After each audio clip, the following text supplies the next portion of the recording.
मित्रांनो, good evening. आता नवीन academic year सुरू होत आहे आणि बऱ्याचशा मित्रांनी नवीन स्कूल, नवीन इन्स्टिट्यूट जॉईन केलेले असेल. काही जण आहे तिथंच कंटिन्यू करत असतील किंवा मग बऱ्याच मित्रांनी नवीन शाळा जॉईन केल्या असतील. प्रायव्हेट फील्डमध्ये काम करत असताना महत्त्वाची गोष्ट ही आहे की कोणतंच मॅनेजमेंट किंवा कोणतीच स्कूल प्रायव्हेट टीचर्ससाठी परमनंट प्लेस नसते. कधीकधी आम्ही काम करत असताना एवढं इमोशनल होऊन जातो, आपल्याला वाटतं की ही परमनंट जागा आहे आपल्याकरिता, म्हणून जास्तच लॉयलिटी दाखवत असतो. माझं प्रायव्हेट टीचर्सला एवढं म्हणणं आहे की आपण जिथं काम करायलो त्या ठिकाणी लॉयल्टी कशाला दाखवायची, ऑनेस्ट कशासोबत राहायचं, तर त्या वर्कसोबत, ज्या क्लासला तुम्ही शिकवत आहात, ज्या सब्जेक्टचे तुम्ही टीचर्स आहात, जी जबाबदारी तुमची आहे आणि त्या जबाबदारीला पूर्ण केल्यानंतर तुम्हाला सॅलरी मिळत असेल, त्या कामाशी तुम्ही ऑनेस्ट राहा, इमानदार राहा, प्रामाणिक राहा आणि खूप कष्ट घेऊन ते शिकवण्याचा, काम करण्याचा प्रयत्न करा. इथं काय होतं की काही लोकांमध्ये असा एक किडा असतो, वळवळ करत असतो. ते एखाद्या स्कूलमध्ये, मॅनेजमेंटमध्ये सिनियर असतात आणि जेवढे काही कलिग त्यांच्यासोबत काम करतात त्यांच्या ते सतत काड्या करत राहतात.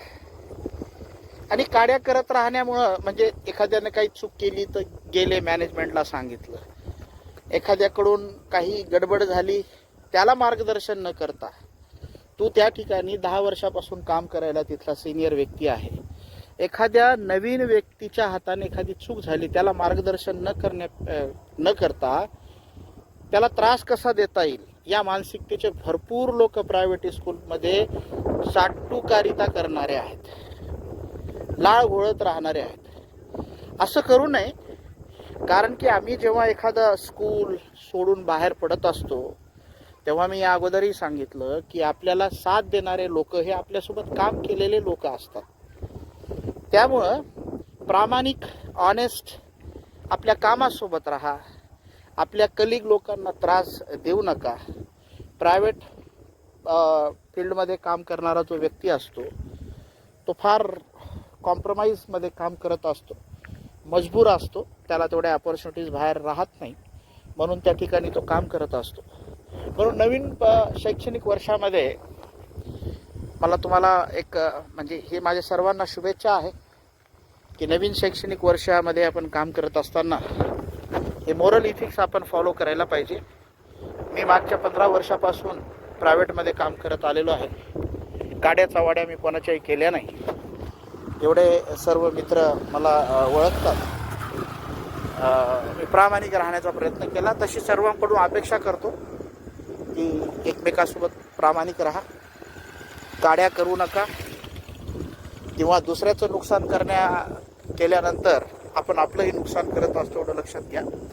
नवीन शैक्षणिक वर्षामध्ये एक गोष्ट लक्षात ठेवा, कुठेही काम करताना त्या सॅलरीमध्ये कॉम्प्रोमाइज करू नका, कमीत कमी सॅलरीमध्ये ॲडजस्टमेंट करून घेऊ नका, चांगल्या पेमेंटवर काम करण्याचा प्रयत्न करा आणि आपली पर्सनल ग्रोथ करत राहा. म्हणजे एक स्कूल सोडल्यानंतर दुसऱ्या स्कूलमध्ये तुम्हाला डबल सॅलरीची जॉब भेटली पाहिजे असा प्रयत्न करा. कुठं जर जागा शिल्लक असताल तर आपल्या ग्रुपमध्ये कळवा, आपल्या लोकांना कळवा, आपल्या मित्रांना कळवा, एकमेकांना सपोर्ट करा. थँक्यू. तुम्हाला फार फार शुभेच्छा.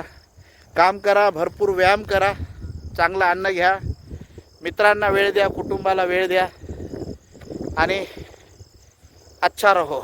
Thank you very much to all of you.